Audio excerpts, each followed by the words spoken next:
So ఇప్పుడు రోషన్ గారిని చూస్తే తండ్రికి తగ్గ తనయుడు, తాతకి తగ్గ మనవడు అనొచ్చా? ఇంకా టైం ఉందండి.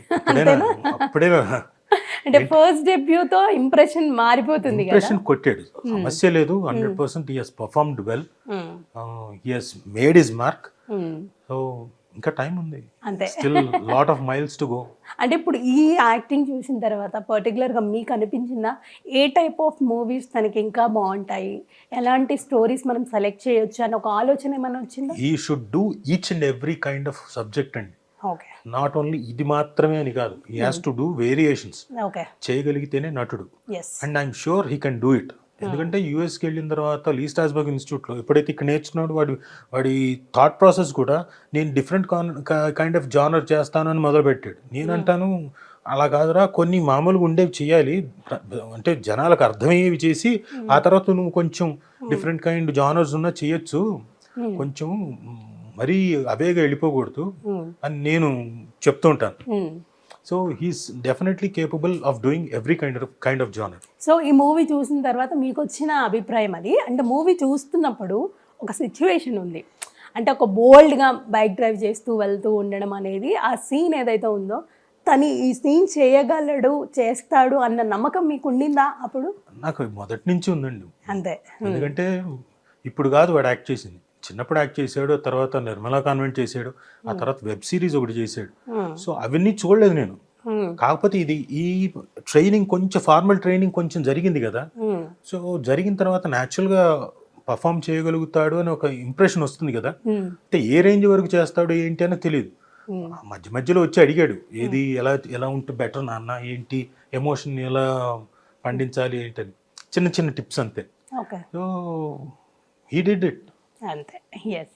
మరి ఎక్స్ప్రెసివ్ అయినా సరే ఎక్కువ రోషన్, అంటే లైక్ ఆ స్టేజ్ మీద మాట్లాడే విధానం కానీ అదంతా చూస్తే ఆశ్చర్యపోయాం. అంటే ఎంతైనా అమ్మ మాట్లాడుతుంది కదా, వచ్చేసింది అనుకున్నాం. మీ ఆలోచన ఎలా ఉండేది? డెఫినెట్గా నేను కూడా షాక్ అయ్యాను, వీడేంటి ఇలా మాట్లాడేస్తున్నాడు. నేను కూడా మామూలుగా స్టేజ్ మీద మాట్లాడేటప్పుడు కొంచెం తడబడి ఎక్కడో చోట ఫంబుల్ అయ్యి అక్కడ అమ్మది వచ్చింది అయ్యి ఉంటుంది. అంటే మొత్తానికి డెఫినెట్గా చాలా బాగా మాట్లాడాడు. ఎస్. అంటే మామూలుగా పేరెంట్స్ ఆశీర్వాదం అనేది ఇంపార్టెంట్ ఏదైనా ఒకటి కొత్తగా స్టార్ట్ చేసినప్పుడు. తను మూవీ స్టార్ట్ చేసే ముందు మీ దగ్గర, సుమ గారి దగ్గర ఎలాంటి అంటే విషెస్, బ్లెస్సింగ్స్ తీసుకున్నారు? మా విషెస్ ఎప్పుడు ఉంటాయి కదండి, ప్రత్యేకంగా అంటూ ఏమి అక్కర్లేదు, ఎప్పుడు ఉంటుంది. ఇప్పుడు 24 గంటలు అదే ఆలోచించాం. ఇప్పుడు ఈ దాదాపుగా ఒక 15 రోజుల నుంచి మరీను we're all totally stuck with Roshan. సినిమా గురించి ఏంటి, పబ్లిసిటీ ఏంటి, అక్కడ ఏంటి, ఆ థియేటర్ దగ్గర పోస్టర్ ఏంటి, ఇవే దీంట్లో ఉన్నాం. సో దొరకడం, అతనికి మంచి ప్లాట్ఫామ్ దొరికింది. హీ హాజ్ ఎస్టాబ్లిష్డ్, జనాలకి ఈరోజు తెలుసు, ఇంకా తెలియాల్సిన వాళ్ళకి చాలా మందికి ఉంది. సో బహుశా నెక్స్ట్ సినిమాతో ఇంకా బాగా చొచ్చుకుపోతాడు జనంలోకి. యాక్చువల్గా తన ఫస్ట్ డెబ్యూ కాబట్టి ఏదన్నా ఒక స్పెషల్ క్యారెక్టర్లో కానీ, ఒక గెస్ట్ రోల్లో కానీ మీరు కానీ సుమ గారు కానీ కనిపిస్తారేమో అని ఎక్స్పెక్టేషన్స్ ఉన్నాయి ఆడియన్స్కి. మీరు ఎందుకు అందులో చేయలేకపోయారు? అంటే ఒకవేళ మేము చేస్తే మీ ఓవర్ షాడో అయిపోతాడో అని ఫీలింగ్. ఓకే. అలా ఉండకూడదు, he has to look unique తనకంటూ తను. ఓకే. అనుకొని వి హావ్ నాట్ అందులో ఇన్వాల్వ్ కాలేదు. ఓకే. లేకపోతే ఏదో ఒక వేషం వేయొచ్చు. ఎస్. సెకండ్ మూవీలో ఏదన్నా అది కూడా నాకు తగ్గట్టు రావాలి. ఎస్. అటు మీరు వర్స్టైల్ యాక్టర్ చెప్పుకో అనే అవసరం లేదంటే ఏ పాత్ర ఇచ్చినా అలవోకగా చేయగలరు మీరు. అంటే ఈ పాత్రకి రాజీవ్ గారే సూట్ అయ్యారేమో అనేంతగా నటిస్తూ ఉంటారు. సో ఎన్నో ఇయర్స్ ఎక్స్పీరియన్స్ మీకుంది. సో ఇన్ని ఇయర్స్ ఎక్స్పీరియన్స్ని జోడించి ఏదన్నా రోషన్కి ఈ సందర్భంగా చెప్పాలనుకుంటే ఏం చెప్తారు? ఒకటి, కష్టపడాలి. మళ్ళీ రెండోది కష్టపడాలి. మూడోది కష్టపడాలి. ఎందుకంటే ప్రతి ఎక్స్పీరియన్స్ మళ్ళీ కొత్తే. ఈరోజు ఈ సినిమా అయిపోయింది, అది అయిపోయిన తర్వాత మళ్ళీ రేపు పొద్దున ఇంకో సినిమా వచ్చిందంటే మళ్ళీ అది కొత్త ఎక్స్పీరియన్సే. మళ్ళీ మొదటి నుంచి నేర్చుకోవడం లాంటిదే. ఎవ్రీడే మళ్ళీ మీరు నేర్చుకునే దీంట్లోనే ఉంటారు. ప్రతిరోజు కొత్త ఎక్స్పీరియన్స్లు, కొత్త ఎక్కడో చోట నుంచి నేర్చుకునే ఎప్పుడు నిరంతరం. ఈరోజు నేర్చేసుకున్నాను కాబట్టి నాకు ఇంతటితో అయిపోయింది, ఇంకా నేర్చుకోనక్కర్లేదు అనుకునే ఛాన్స్ ఉండదు. ప్రతి యాక్టర్కి he has to learn each and every day, he will be learning. కాబట్టి ముందు నుంచి చెప్తుంది ఒకటే, కష్టపడాలి, నేర్చుకోవాలి, నేర్చుకున్నది ప్రాక్టీస్ చేసుకొని మళ్ళీ నువ్వు వాట్ ఎవర్ కెమెరా ముందుకి రిప్రొడ్యూస్ చేయగలగాలి. ఇవన్నీ చేయాలి అని కాన్స్టెంట్గా అదే చెప్తుంటాం. అదే చెప్తూ ఉంటారు. మామూలుగా సినీ ఇండస్ట్రీలో మీకు తెలిసిన విషయమే, అంటే ఒక సోషల్ మీడియా ప్లాట్ఫామ్గా కానీ ఏదే విధంగా అయినా సరే మనకి పాజిటివ్గా ఎంత మంచి వ్యూస్ అంటే న్యూస్ వస్తూ ఉంటుందో, కొన్ని అంటే నెగిటివ్గా వస్తూ ఉంటాయి, చాలా డిస్టర్బెన్సెస్ ఉంటాయి. అంటే ఫ్యామిలీ పరంగా కానీ అంటే జరగనివి కూడా జరిగినట్టుగా చూపిస్తూ ఉంటారు. సో అలాంటి వాళ్ళకి మీ ఆన్సర్ ఏంటి సార్? ఏం లేదు పాపం, వాళ్ళకి తెలియదు కదండి. ఎట్లా ఉంటుందంటే what I have learned over the years, కొంచెం మొదట్లో బాధ అనిపించేది, తర్వాత ఆలోచించగా ఏమైందంటే వాళ్ళకి తెలియకుండా అకారణంగా వాళ్ళకు కొంత కోపాలు వచ్చేస్తాయి, అకారణంగా వాళ్ళు ద్వేషం పెంచుకుంటారు పక్కన వాళ్ళని. అదేంటో వాళ్ళకి తెలియదు పాపం, ఆలోచించుకోవడానికి వాళ్ళకి తెలియదు. వాళ్ళు ఏదో అనేయాలి, ఒక దీంట్లో ఒక హీరోని మెచ్చుకుంటే ఇంకో హీరోని తిట్టాలి, ఇవి మాత్రమే తెలుసు జనాలకి, అంతకు మించి తెలియదు. కాబట్టి వాళ్ళు ఏంటంటే ఆ దీంట్లో న్యాచురల్గా కమెంట్ చేస్తారు, ఇంకోటి ఏదో ఒకటి అంటారు. ఇప్పుడు బాగా చేసిన తర్వాత ఏమంటారు, అరే ఇంప్రెషన్ మార్చుకుంటారు. సో పోగా అంటే వాళ్ళకు ఒక half an hour content 10 minutes ఆనందం అయితే మీది లైఫ్ కదా. కరెక్టే, మీకు అది ఏమవుతుందంటే రాను వాళ్ళే మార్చుకుంటారు. ఇప్పుడు పాపం వాళ్ళని కూడా అనడానికి ఏం లేదు, పాపం తెలిస్తే వాళ్ళు ఇన్డెప్త్ తెలిస్తే వాళ్ళు కామెంట్ చేయరు, వాళ్ళు కూడా బాగా మెచ్చుకుంటారు. అదే అంటున్నా, అది తెలుసుకోవడానికి టైం పడుతుంది, తెలుసుకున్న రోజున ఈ కామెంట్స్ రావు.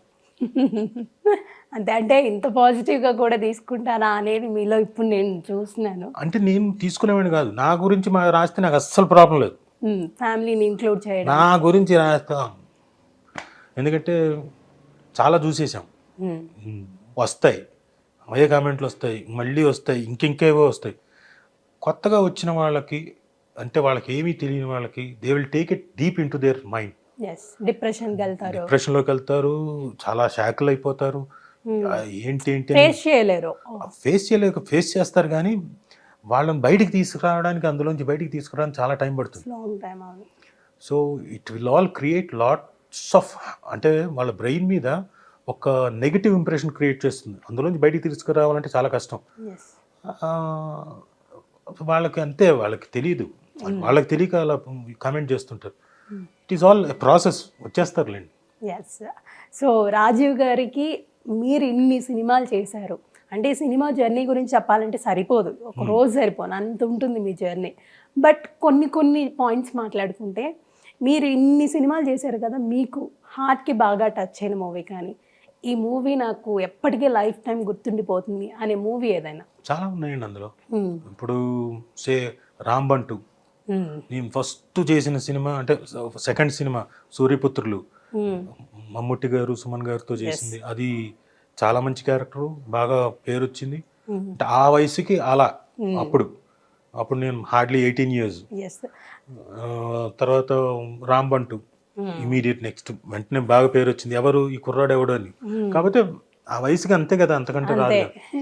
ఆ తర్వాత పెద్దనే చేశాను, ఇంకా చేస్తూ వచ్చాను. కన్యాదానం మంచి పేరు వచ్చింది, ఈవి గారిది, మంచి క్యారెక్టర్ ఇచ్చారు, మేము అందరం కలిసి చేసిన దాంట్లో. వెరీ నెక్స్ట్ ఇంకా తర్వాత చేసిన స్టూడెంట్ నెంబర్ 1. స్టూడెంట్ నెంబర్ 1 టోటల్గా నా లైఫ్ని మార్చేసింది. అప్పటిదాకా నేను ఎందుకు కన్యాదానం చేసి నేను ఎందుకు మళ్ళీ సినిమాలు చేయలేదు అంటే, నాకు జరిగిన చేదు అనుభవాల వల్ల, ఇది నాకు సూర్యపుత్రులు అప్పుడు జరిగింది చేదు అనుభవం. ఫస్ట్ సినిమా సెకండ్ సినిమా అప్పుడే చేదు అనుభవం. వాళ్ళు చాలా అసలు ఇదిగా డ్రెస్ వేసుకో అని అనడం, ఏంటి సరే అని, సినిమా అంటే ఇలా ఉంటుందా అనే ఒక ఫీలింగ్. అసలు ఇంటి దగ్గర చాలా జాగ్రత్తగా, అంటే నాన్నగారికి చెప్పేవారు, ఆయన ఏం చెప్పేవారు ఆ టైంలో మీకు? చెప్పాను, వచ్చి ఇలా అన్నారు ఇంకోటి అంటారు, అలాగే అంటారా, తెలియనప్పుడు అలాగే అంటారు. నువ్వు మార్చుకోవాలి నీ ప్రవర్తనతో, వాడు రేపు పొద్దున నీకు బాబు రానేలాగా చేసుకోవాలి అంటే, అప్పుడు ఆయన చెప్పినవి ఎంత పాజిటివ్, మోటివేట్ చేయడం పాజిటివ్గా. సరే అనుకున్నా. తిండి దగ్గర నాకు వెరీ సెన్సిటివ్, అలాంటిది ఫస్ట్ సూర్యపుత్రులు అప్పుడే ఫస్ట్ డేని చాలా అవమానం, కంచం దగ్గర ఇక్కడ కూర్చుంటామేంటి, వెళ్ళి అక్కడికి వెళ్ళి కూర్చోని అందరితో పాటు. సరే ఇంకేమనలేము, సరే వెళ్ళిపోయాను. ఆ తర్వాత మళ్ళీ కూడా జరుగుతూ వచ్చింది మిగతా అన్ని. కన్యాదానం తర్వాత కాస్త బ్రేక్ తీసుకున్నాను, అంటే అప్పటికి నేను సీరియల్స్ లో చాలా బిజీగా ఉన్నా. అప్పటికి రుతురాగాలు స్టార్ట్ అయిపోయింది. సీరియల్ మా అనిపించిందా? ఎప్పుడు ఇలాంటి అనుభవాలు ఎదురవ్వలేదు? అక్కడ నేను కింగ్, అక్కడ నేను టెలివిజన్ మీడియంలో అప్పటికి నేను బోల్డన్ని సీరియల్స్ చేసి చేశారు. టెలివిజన్ మీడియంలో నేను తెలుసు అందరికి. నేను హీరోగా గుర్తింపు పొంది అప్పటికి విలన్ గా మీకు ప్రియారిటీ ఎక్కువ ఉంటుంది. ఖచ్చితంగా అంతే కదా, అంతే. హీరోగాను విలన్ గా చేస్తున్నప్పుడు హీరో టెలివిజన్ అంటే మెయిన్ రోల్ కాబట్టి అక్కడ అందరు తెలిసిన వాళ్ళే కాబట్టి ప్రయారిటీ. నాకు అక్కడ ఏంటి సినిమా ఇండస్ట్రీలో ఎట్లా ఎవరు ఏంటి ఎలా బిహేవ్ చేయాలని మనకు తెలియదు. నేనైతే అందరితో కలిసి ఉంటాను మామూలుగా యూనిట్లో.